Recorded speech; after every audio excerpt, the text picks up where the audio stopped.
Correct. And because we don't want to take the spotlight away from how this con actually unfolded, before I go to my other guests and we continue this discussion, we actually want to play out this report for you of how this con actually unfolded, and then we'll continue this conversation.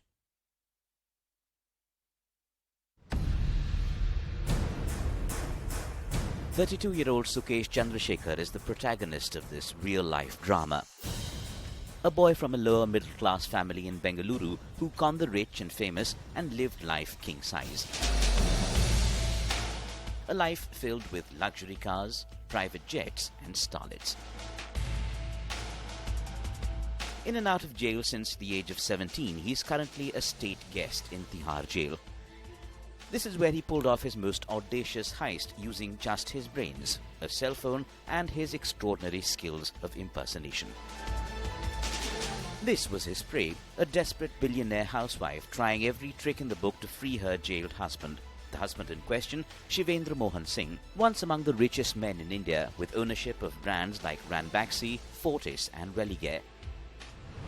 He and his brother are currently in jail for fraud. Singh's wife Aditi paid Chandrashekar 215 crore rupees in all on the promise of getting them out. Another of Sukesh's victims was AMMK leader TTV Dinakaran. After Jayalalitha's death, a tussle broke out over the two-leaf symbol of the party. Dinakaran was desperate to retain it. Enter Sukesh. He posed as a middleman who had connections in the Election Commission, someone who could sway the vote in Dinakaran's favour. Dinakaran paid a 50 crore bribe to get the job done. Also in the list of Sukesh's victims is former TDP MP Sambasiva Rao. Sukesh impersonated a senior CBI official and a Home Ministry official to extract 100 crore from Rao. 17 years, 27 FIRs, countless cons, VIP victims. Sukesh, obsessed with Bollywood, is a film waiting to be made.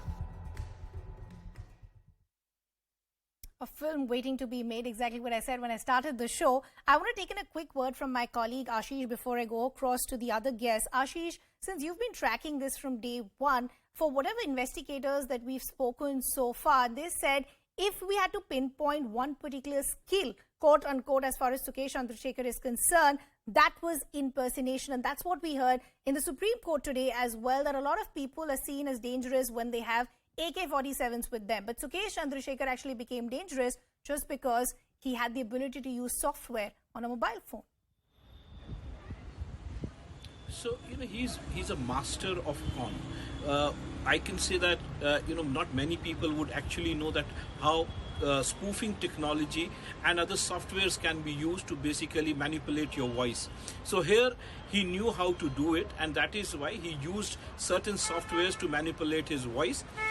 Also, he basically used spoofing technology to basically bring it to light to the person on the other side that it's actually a real call coming from the Home Ministry or from the Law Ministry, but the real number was never visible on the screen. So here he was basically impersonating all senior officials. I have heard the communications, because there are certain recorded communications as well by the Enforcement Directorate, and it's very difficult for the other person, especially who's been a housewife like Aditi Singh. She is not a businesswoman, she's a housewife, to understand how the government works.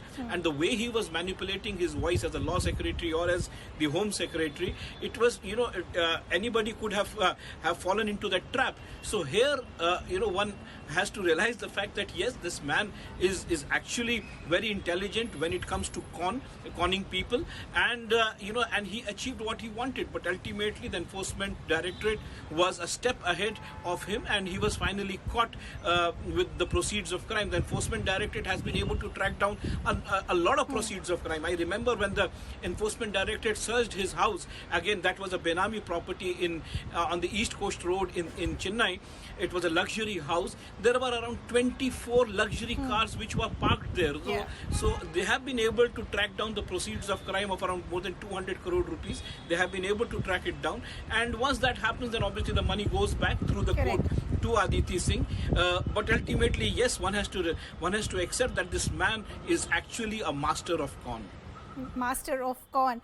Nazir Abdullah, I want to bring you back in now. As I said when I started the show, Sukesh's obsession with Bollywood was known for a while now. Now, doesn't it become convenient for actors or actresses like Jacqueline Fernandez, who knew exactly how things were, that this is a man who's given me luxury cars, luxury bags, is helping not just me but my family members as well, but is a con man behind bars? Doesn't it then just become just convenient from the version that what we've heard from Jacqueline Fernandez so far, that I didn't even know his real identity? Becomes quite difficult to believe, isn't it? Before I start, I just wanted to know if I can have half the amount of the time that Ashish had, the journalist. He's had a long, like a discourse on the whole thing, so I hope I'll be allowed half the amount of time. Here is the deal. Sukesh is the culprit, the main guy, the criminal. He did the stealing, the forgeries, the etc.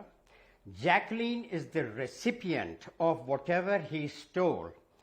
Now, being the receiver of so-called goods that were fleeced off whoever, Jacqueline is not a culprit in my opinion, and I will give you evidence of that fact, that you are insisting as if you know that Jacqueline knew all this.